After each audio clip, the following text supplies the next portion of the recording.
Hi, I'm Jim Ward of the Middle Country Public Library, and I'd like to welcome you to another episode in our History Bite series.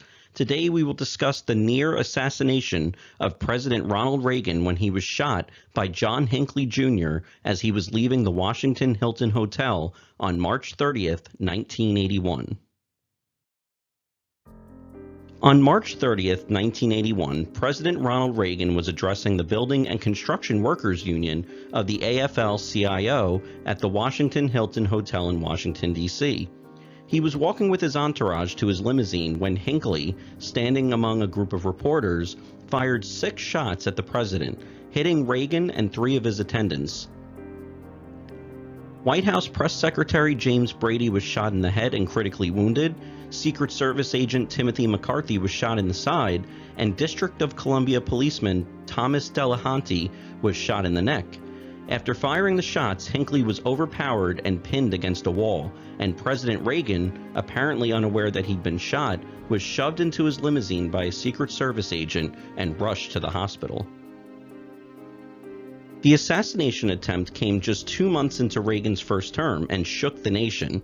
It also changed the way Secret Service protects presidents. The president was shot in the left lung, and the .22 caliber bullet just missed his heart. In an impressive feat for a 70-year-old man with a collapsed lung, he walked into George Washington University Hospital under his own power. As he was treated and prepared for surgery, he was in good spirits and quipped to his wife Nancy, "Honey, I forgot to duck," and to his surgeons, "Please tell me you're Republicans." The lead surgeon, an avowed Democrat, answered, "Today, Mr. President, we're all Republicans." Reagan's surgery lasted 2 hours, and he was listed in stable and good condition afterward. Vice President George H.W. Bush was on board Air Force Two on his way back to the White House from Dallas, Texas. Though he was made aware of the president's condition, there were questions around the security of communication between him and the rest of the staff. The question for President Reagan's cabinet became this: who was in control of the country? With the president in surgery and the vice president on the plane, who was in charge? As half of President Reagan's cabinet sat in the Situation Room and the other half in a makeshift command center at the hospital, they had to discuss the possibility of invoking the 25th Amendment and the repercussions it may have on the country. The 25th Amendment was passed after the assassination of President Kennedy in order to clarify what happens upon the death, removal, or resignation of the president or vice president, and how the presidency is temporarily filled if the president becomes disabled and cannot fulfill his responsibilities.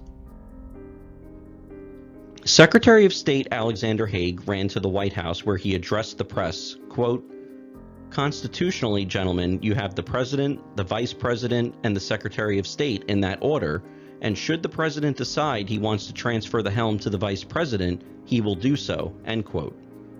Haig was correct. The 25th Amendment allowed the President to transfer power to the Vice President by sending a signed letter to the Speaker of the House of Representatives and the President pro tempore of the Senate. But Reagan had not done so, and Haig was incorrect on the order of secession. The Speaker of the House and the President pro tempore of the Senate precede the Secretary of State. Haig wanted to bring order to chaos and to warn foreign adversaries, the Soviet Union foremost among them, against taking advantage of the confusion. He worried about a Soviet invasion of Poland, where the Solidarity Workers movement was striking against communist authority, and he had received a briefing about Soviet submarines operating unusually near the East Coast. To show strength and focus, Haig told reporters, quote, "As of now, I am in control here in the White House," end quote. In fact, Haig did not have authority to use any presidential powers.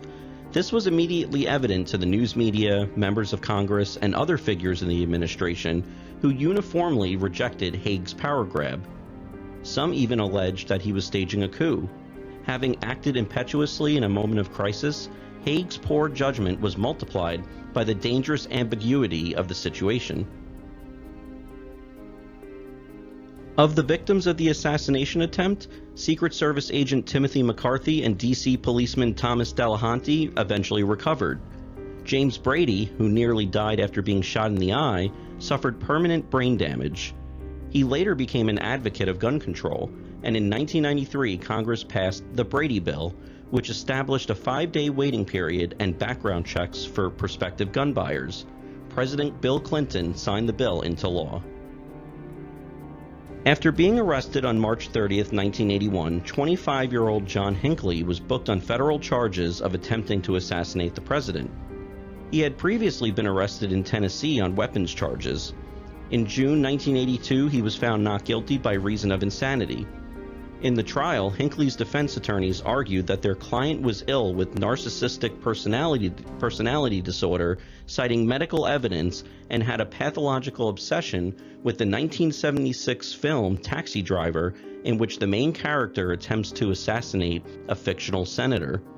His lawyers claim that Hinckley saw the movie more than a dozen times, was obsessed with the lead actress Jodie Foster, and had attempted to reenact the events of the film in his own life.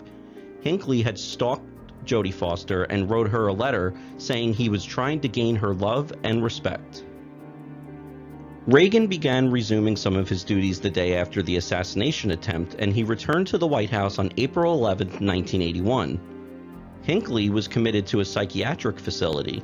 He was permitted supervised day trips in 1999 and was allowed to visit his parents once a week. He was released in 2016 and moved in with his elderly mother in Virginia. Officials had determined that he was no longer a threat to himself or others. In 2018, a judge ruled he can now live within 75 miles of Williamsburg, provided he meets regularly with his psychiatrist and social worker, among other conditions. Thank you for joining us for today's episode. If you enjoyed it, click like, and if you watched on YouTube, hit subscribe. Thanks so much, and we'll see you all next time.